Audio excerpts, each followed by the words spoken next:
வாங்குகிற வாக்குகள் எல்லாமே விஜய்க்காக வருதான், தலைவருக்காக விழக்கூடிய வாக்குகள் தான். அப்போ அவர் தான் இங்கே, அவர் தான் முகம், அவர் தான் அடையாளம், அவர் தான் வேட்பாளர். அப்படி தான் இந்த தமிழ்நாட்டு மக்கள் இந்த தேர்தலில் பார்ப்பாங்க. அம்மா விஜய்னு சொல்லுமா, அப்பா விஜய்னு சொல்லுமா. பரப்பு போடுற ஒரு வெத்து பிரச்சாரம், எதுக்குமே குரல் கொடுக்கல, எதுக்குமே குரல் கொடுக்கல, எல்லாற்றுக்கும் குரல் கொடுப்பதை தாண்டி அதுக்கு தீர்வுக்காக வேலை செய்யறது தாவேக்கா. விஜய் வீட்டை விட்டு வெளியே வா, விஜய் பணியூர் விட்டு வெளியே வா அப்படின்னு சொல்றவங்களுக்கு என் வீடு எதுன்னு தெரியுமா? தாய் நாடாடா தமிழ்நாடு தான் என் வீடு. ஆமா, இவர் கொடுக்க மாட்டாங்க நீங்க நினைச்சீங்க? கொடுக்க மாட்டாங்க சாருங்க, பாதுகாப்பு தானே சார் பிரச்சனையே. கேட்ட இடத்த கொடுக்க. தேர்தல் வர வரைக்கும் இந்த நிலைமை இருக்கும்போது நீங்க இந்த அரசு எவ்வளவு நாள் சார் இருக்கும்போது இந்த மற்ற கட்சிகளுக்கெல்லாம் மாநாடு நடத்துறதுக்கோ பொதுக்கூட்டம் நடத்துறதுக்கோ இல்ல ஹால் ஃபங்க்ஷன்ஸ் நடத்துறதுக்கோ பர்மிஷன் கொடுப்பாங்க, இடம் கொடுப்பாங்க. ஆனா நமக்கு மட்டும் இடம் கொடுக்க மாட்டாங்க, கொடுக்கவும் விட மாட்டாங்க. இது என்னங்க நியாயம்?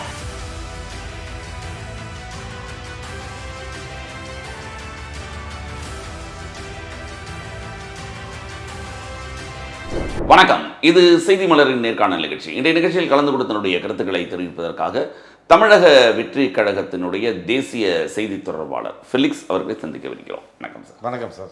இப்போ விஜய் அப்படிங்கிறவர் உலகம் பூரா அறியப்பட்டவர், தமிழகம் ஃபுல்லாக அறியப்பட்டவர். விஜய்ன்ற ஒருத்தர் தலைவர் இருக்கார். ஆனால் ஒவ்வொரு ஊர்லேயும் இருக்கிற கேண்டிடேட்ஸ் இருக்குல்ல, அதெல்லாம் புதுசாக பண்ணி இந்த நமக்கு தெரிஞ்சே சொல்லுங்களேன். ஒரு திமுகவில் ஒரு பிரபலமான ஒருத்தராக இருப்பார், அதிமுகவில் பிரபலமான ஒருத்தராக இருப்பார்.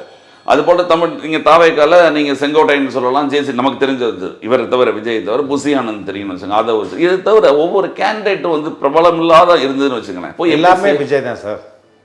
அதுதான் நீங்கள் ஆரம்பத்தில் சொல்கிறீங்க. எல்லாரும் கேண்டிடேட்டே விஜய் தான். விஜயோட இங்கே இப்போ வந்து வாங்குகிற வாக்குகள் எல்லாமே விஜய்க்காக வருது தான், தலைவருக்காக விழக்கூடிய வாக்குகள் தான். அப்போ அவர் தான் இங்கே, அவர் தான் முகம், அவர் தான் அடையாளம், அவர் தான் வேட்பாளர். அப்படி தான் இந்த தமிழ்நாட்டு மக்கள் இந்த தேர்தலில் பார்ப்பாங்க. எல்லாருக்குமே இங்கே தலைவர் தான் சார் முக்கியம். கேண்டிடேட்டை பார்த்து, கேண்டிடேட்டு குவாலிஃபிகேஷனை கம்பேர் பண்ணி, இவருக்கு எவ்வளோ கிரிமினல் பேக்ரவுண்ட் இருக்குன்னு பார்த்துட்டு, இவருக்கு எவ்வளோ சொத்து இருக்குதுன்னு பார்த்துட்டு, இப்படி ஆய்வு பண்ணி கேண்டிடேட் அடிப்படையில் வாக்காளர்கள் வாக்கு பண்ணுறது லோக்கல் பாடி எலெக்ஷனில் தான். இங்கே வந்து அந்தந்த கட்சி, அந்தந்த தலைவர், அந்தந்த சின்னம், கேண்டிடேட்டுன்றது செகண்டரி தான். அப்போ இங்கே வந்து முதன்மை முகம் வந்து தலைவரோட முகம் தான். நீங்களும் கேண்டிடேட் அனௌன்ஸ் பண்ணும்போது ஒவ்வொரு ஏரியாக்கான அந்த ஒரு ஜாதிகள் பிரிவுகள் பார்த்து அனௌன்ஸ் பண்ணுவோம். நோ சார், அப்படி கிடையாது. இது வந்து இன்னைக்கு அதிமுக திமுக ஒரு கரிஸ்மேட்டிக் லீடர் வரும்போது காஸ்ட் வேல்யூ குறைஞ்சிடும். ஆக்சுவலாக அது ஜெயலலிதா பண்ணியிருக்காங்க ஏற்கனவே. இல்லை, எப்போ ஒரு பாப்புலரான லீடர், ஒரு கல்ட் லீடர் வந்து களத்தில் நிற்கிறாரோ அப்போ இந்த ஜாதி பார்த்து, மதம் பார்த்து அப்படின்றது அங்கே உடைஞ்சிடும். எங்கள் தலைவருக்கு எந்த சாதியை நீங்கள் பூசுவீங்க, எந்த மத அடையாளத்தை பூசுவீங்க? அவங்க மத அடையாளத்தை பூசுறாங்க, அவங்க பூச ட்ரை பண்ணுவாங்க சார். கட்சி ஆரம்பிச்ச பிறகு முதல்ல போனதே சாய்பாபா கோயிலுக்கு, புரியுங்களா? அவங்க அம்மா ஒரு மதம், அப்பா ஒரு மதம். அப்போ எந்த அடையாளத்தை பூசுவீங்க நீங்கள்? சரிங்களா?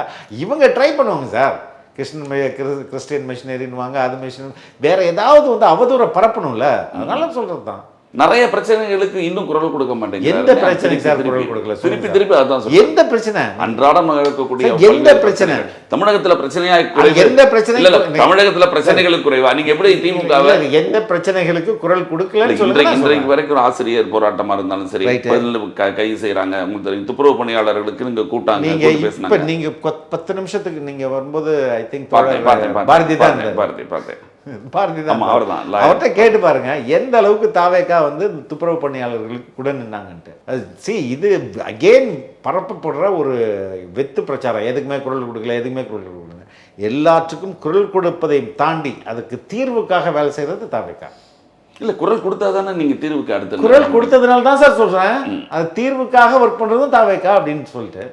இன்னொரு குற்றச்சாட்டு உங்களுக்கு தெரிஞ்சிருக்கும், அந்த வீட்டில் விட்டு வெளியில் வரலன்ற ஒரு விஷயம் இருக்கு இல்லையா? அதில் சொல்லும்போது இன்னொன்று என்ன சொல்கிறாங்கன்னா, இப்போ அண்ணாவோட நினைவு நாள் எல்லாரும் போய் அண்ணா சிலைக்கு மாலை போடுறாங்க, முதல்வர் நடந்து போகிறாரு, எடப்பாடி போடுறாங்க, இது எல்லாமே அந்த இடத்த விட்டு உங்கள் வீட்டு அவர் ஆஃபீஸில் இல்லை வீட்டுக்குள்ளே வச்சு இது பண்ணிக்கிறாங்க, ஃபோட்டோ வச்சுட்டு அப்படின்னு கண்டினியூஸாக ஒரு இது இருக்குது. ஆமாம் சார். இப்போ தலைவர் இங்கே வந்தாருன்னா என்ன ஆகும்? சென்னை சார் வந்துதானே சார் சென்னை என்ன ஆகும்? இல்லை, அசம்பிளிக்கு போய் என்ன சார் ஆகும்? சென்னை உங்களுக்கு இவ்வளோ பாதுகாப்பு இருக்கு, ரோப் வந்து நீங்கள் பார்த்தீங்களா? அந்த எப்படி எவ்வளோ பைலட்டு, எத்தனை பார்த்துருந்தோம், எவ்வளோ ரோப் போட்டு எப்படி பண்ணானுங்கன்னா இந்த பாதுகாப்பை வந்து தலைவர் கொடுப்பாங்களா?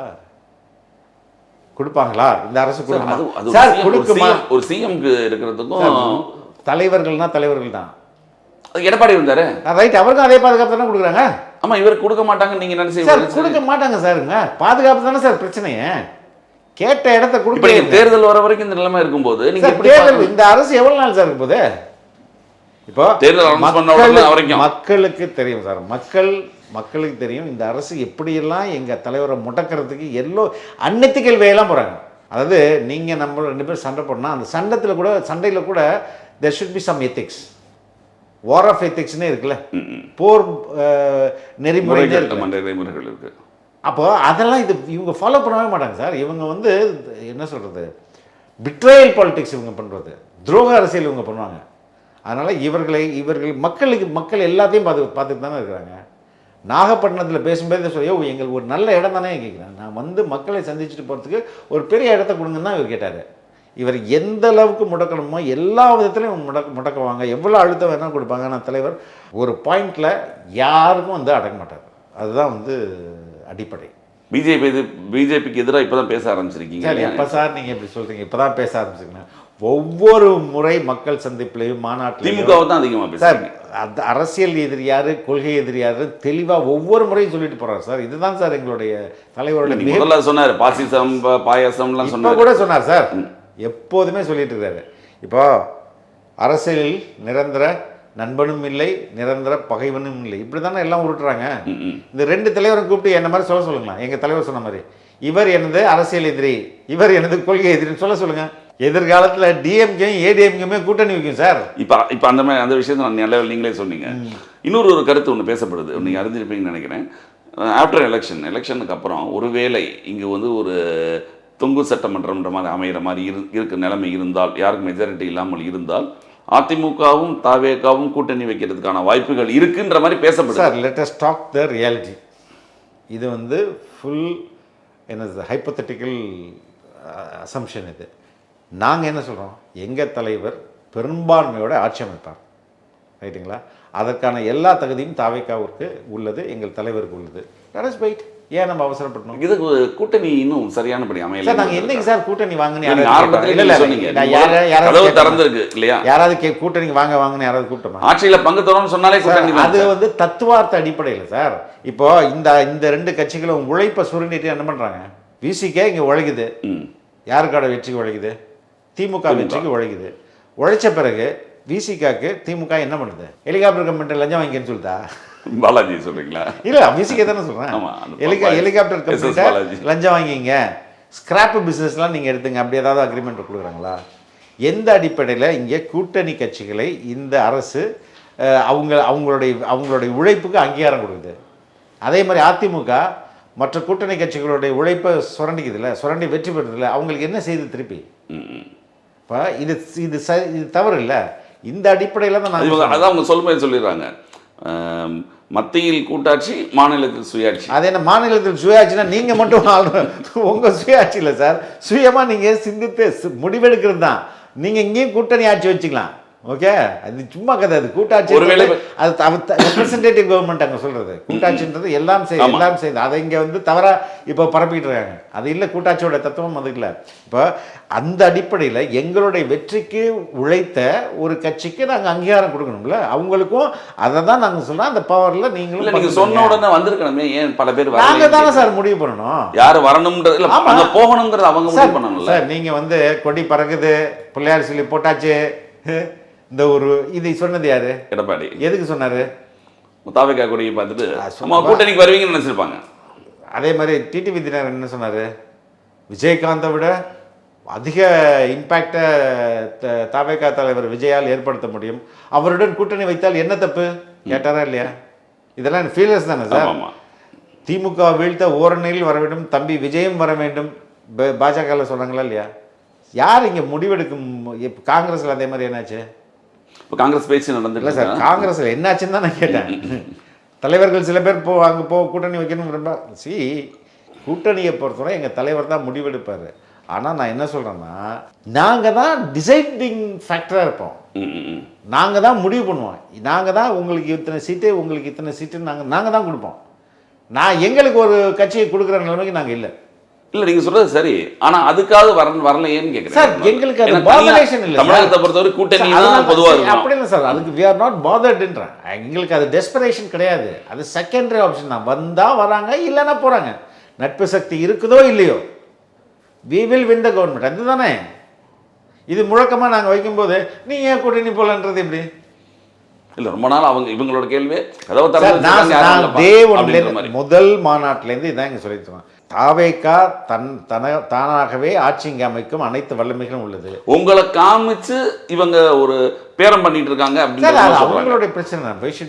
இல்ல காங்கிரஸும் சரி, the problem between Congress and other parties.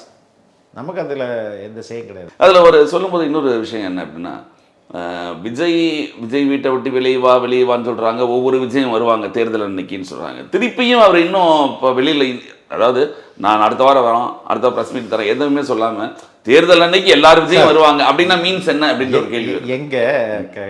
திரு அருண்ராஜ் கட்சியில் உள்ள மூத்த தலைவர்கள் ஒருத்தர் அருண்ராஜ் ஐஆர்எஸ் அவர்கள் சொன்னாங்க, என்னைக்கு முறையான ப்ரெஸ் மீட்டை நம்ம முதல்வர் நடத்துகிறாரோ அடுத்த நாள் எங்கள் தலைவர் ப்ரெஸ் மீட் நடத்துவார்னு சொன்னாங்களா இல்லையா? நீங்கள் முதல்வர் நீங்கள் விமான நிலையத்த வாசலில் ஒரு ப்ரெஸ் மீட் மைக் நாங்கள் ரொம்ப தெளிவாக ப்ரெஸ் மீட் இந்த அரசு என்னைக்கு நடத்துச்சு? முதல்வர் என்னைக்காவது ஒரு ஆர்கனைஸ்டு ப்ரெஸ் மீட் நடத்திருக்காரா?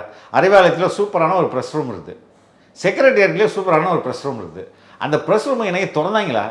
இல்லை கேட்குறேன் நான் சும்மா. அதாவது இங்கே ப்ரெஸ்ஸாக இருக்குதா? ப்ரெஸ்ஸு தன்னுடைய அந்த மீடியா எத்திக்ஸோடு நடந்துக்கிறாங்களா? அதை கேள்விக்குறியாக்கும். ஃபஸ்ட்டு அவங்க மீடியா எத்திக்ஸோடு நடந்துக்கிட்டா தலைவர் பேச போகிறாரு. ஏன் இவங்க ஃபர்ஸ்ட் ஆஃப் ஆல் நீங்கள் உங்களோட எத்திக்ஸோடு நடந்துக்கிறீங்களா? எங்கள் தலைவர் சொன்ன மறு வச்சுட்டு கேள்வி கேட்டாங்கன்னா பதில் சொல்ல வேண்டியது சார். இல்லை சார், நீங்கள் ஒழுங்காக நடந்துக்கிறீங்களா நான் கேட்குறேன். இப்போ எவ்வளோ அவதூறுகள் சார். சிபிஐயில் உட்காந்துருக்கும்போது, சிபிஐ என்கொயரியில் இருக்கும்போது அந்த சிபிஐ ஆஃபீஸர் என்ன உங்கள் கேமராமேன்லாம் கூட்டி வச்சுட்டு கேள்வி கேட்டுட்டு இருப்பாரா? இல்லை அவருக்கு லீக் பண்ணிகிட்டே இருப்பாரா கேள்வியில்? என்ன அவதூறு எல்லா சேனல்லையும். அது எப்படி சார் முடியும்? நீங்களும் பத்திரிகை துறையில் இருந்திருக்கீங்க, நானும் பத்திரிகை துறையில் இருந்திருக்கிறேன். அது சிபிஐ ஆஃபீஸர் உங்கள்கிட்ட ஃபோன் பண்ணி ஒவ்வொரு கேள்வியாக சொல்லுவார். அப்படி அதை தொடங்கி எல்லாமே அவதூறு தானே சார் போயிட்டு இருக்கு. பத்திரிகையாளரையும் சந்திக்காமலே இருக்கவும் முடியாது இல்லையா? இல்லை சார், நான் சொல்கிறேன், நீங்கள் சிஎம் முறையான ஒரு பத்திரிகையாளராக அருண்ராஜ் சொல்லியிருக்காரு சந்திக்க வைங்க. இப்போ இப்போ நான் தாவேகாவின் ஸ்போக்ஸ் பர்சன். என்னோட வேலை என்னது? கட்சியோடைய முக்கியமான கருத்துக்களையும் கட்சியோட நிலைப்பாட்டையும் ஊடகங்களுக்கு பேசுகிறது தான் நான். I am the voice of our leader. அப்போ நீங்கள் முறையாக நடந்துக்காமல் தலைவரை குற்றம் சொல்கிறது எந்த விதத்தில் சரி? இல்லை, நீங்கள் முதல்வரை சொன்னீங்க, நான் சொன்ன மாதிரி முதல்வர் போராட்டங்களில் சில மைக் நீட் அது இல்லை சார், அது செட்டப் சார். அது நீங்கள் உங்களுக்கு நல்லா தெரியும். பல நேரங்களில் சரி only very few people are allowed. அதுலேயுமே அவங்களுக்கு ஆல்ரெடி இந்த கேள்வியை நீ கேளுங்க, இந்த கேள்வியை நீ கேளுங்க, இந்த கேள்வியை நீ கேளுங்கன்னு சொல்லி கொடுத்து அதில் ஏடிஎம்கே சேனலில் இருக்கும்ல, அது இருப்பாங்க. அது சும்மா ஒரு சேர்த்துருப்பாங்க. ஆனால் இவர் அதில் கூட கேட்கறதுக்கு கேள்வி நம்பர் 2 கேள்வி நம்பர் 1க்கு பதிலாக சொல்லிடுறது. அப்போ செட்டப் தானே. நீங்கள் ப்ராப்பராக ஒரு ஒரு எல்லாரையும் அழைத்து ஒரு ப்ரெஸ் மீட் நடத்தணுமே சிஎம். இப்போ நீங்கள் ஊழல் தமிழ்நாட்டில் ஊழல்னு சொல்கிறீங்க. ஒரு உதாரணத்துக்கு சொன்ன போனால் அண்ணாமலை பார்த்தோம்னா இந்த இடத்துல இவ்வளவுக்கு ஊழல் நடந்திருக்கு, இது தவறுன்னு சொல்கிறார். நம்ம பொதுவாக ஊழல்னா எந்தெந்த டிபார்ட்மெண்ட் என்னென்ன ஊழல்ன்றதை நீங்கள் தானே சொல்லுங்கள். ஒவ்வொரு டிபார்ட்மெண்ட்ல எந்தெந்த ஊழல் இல்லையா? இப்போ நேரு டிபார்ட்மெண்ட்டில் எவ்வளோ சார் ஊழல்? வேலை வாங்கி தரணும் ஒரு 800 crores ஊழல். அதுக்கப்புறம் அந்த கான்ட்ராக்ட் அலாட் பண்ணுறதுலேருந்து 1040 கோடி ஊழல். அது மாதிரி ஒவ்வொரு டிபார்ட்மெண்ட்லேயும் ஹைவேஸில் அண்ட் 60,000 கோடி ஊழல். இப்போ நீங்கள் டக்குன்னு கேட்காம ஒரு டைம் எடுத்துக்கிட்டீங்க, எல்லா டிபார்ட்மெண்ட்லையும் எவ்வளோ ஊழல். நீங்கள் இவ்வளோ சொல்கிறீங்க, இவர் ஸ்டேஜில் பேசும்போது அதெல்லாம் குறிப்பிட்டு சொல்லணும்னு எதிர்பார்க்குறாங்க சார். ஊழல்ன்றது ஒரு ஊழல் 2 ஊழல் தான் சொல்லலாம். எல்லா இடத்துலையுமே ஊழல் சார். அது ஒரு நாள் ஆகாத இவங்க ஊழலை பட்டியலிட்டோம்னா. விஜய் வெளியில் வர மாட்டேங்கிறாரு அப்படிங்கிறது ஒரு விமர்சனம். விஜய் வெளியில் வருவாரா, தமக்காக பேசுவாரா அப்படிங்கிறது ஒரு ஆதங்கம் சார். நீங்கள் எப்படி பாருங்கள் சார், சித்தரஞ்சன் சாலைக்கு இங்கேருந்து பியூரோக்ராட்ஸு கெஸ்ட்லாம் போய் பார்க்குறாங்களா இல்லையா? சித்தரஞ்சன் சாலையில் பார்த்தா அது ஓகே, அது தப்பு கிடையாது.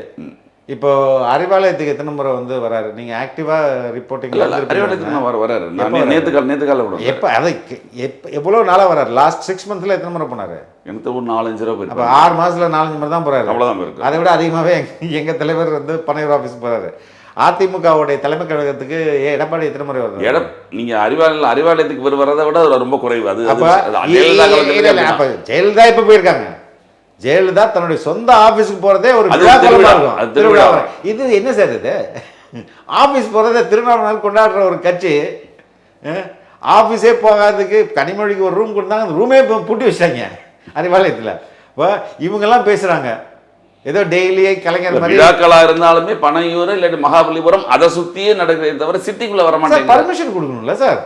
பர்மிஷன் பிரச்சனையாக இருக்கா? வரது ரொம்ப பிரச்சனை சார். இது பர்மிஷன் வந்து நாங்கள் ஒரு இண்டோர் ஈவெண்ட் நடத்துறதுக்கு பர்மிஷனுக்கு அவ்வளோ பிரச்சனை. யாருமே வந்து அவ்வளோ இங்கே மிரட்டப்படுறாங்க. இந்த அரசு எல்லாரையும் மிரட்டுது. யாரும் கொடுக்கலாது சார். அம்மனுக்கு என்னென்ன பேக்கேஜ் இருக்கும் யாருக்கு தெரியும்? ஆனால் எல்லாம் பயப்படுறானுங்க. இப்போ நீங்கள் வரக்கூட இன்னொரு மக்கள் சந்திப்பு நடத்த போகிறீங்க இல்லையா? அதில் இந்த பிரச்சனைகள் எல்லாமே தொடரும் சார். ஒவ்வொரு முறையும் பல்வேறு பிரச்சனைக்கு மத்தியில் தான் நாங்கள் ஒவ்வொரு நிகழ்ச்சியும் நடத்திட்டு இருக்கோம். இதுதான் உண்மை. இப்போது அதாவது இன்னொரு அவரே சொன்னார், நம்ம சிட்டியில் மட்டும்தான் இருக்குன்னு சொல்கிறாங்க, கிராமத்துலலாம் இல்லை அப்படின்னு சொல்கிறாங்க. ஆமாம், அது கடுப்பு இல்லை. கருத்து கணிப்புகள் வந்து இன்னும் முழுமையாக யாரும் வெளியிடலை. ஒரு சில பேர் வெளியிட்டிருக்காங்க, சாணக்கியில் ஏதோ பண்ணுறாங்க அப்படின்ற மாதிரி பேச்சுக்கள்லாம் வருதே தவிர முழுமையான கருத்து கணிப்பு வெளியிடலை. அப்போது நீங்கள் உங்களுக்கு சொன்னீங்க இல்லையா, 30% மேலே 42% ஆதரவு இருக்குது அப்படின்னு சொன்னீங்க இல்லையா? உங்கள் கட்சியில் 42% ஆதரவு இருக்குன்னு சொல்கிறாங்களா? ஆதவ அர்ஜுனா சொல்லியிருந்தார் ஆரம்பத்திலே இப்படி இருக்குன்னு. அது ஒரு கருத்து கணிப்பு தானே சார்? கருத்து கணிப்புன்றது ஒரு சயின்ஸ்.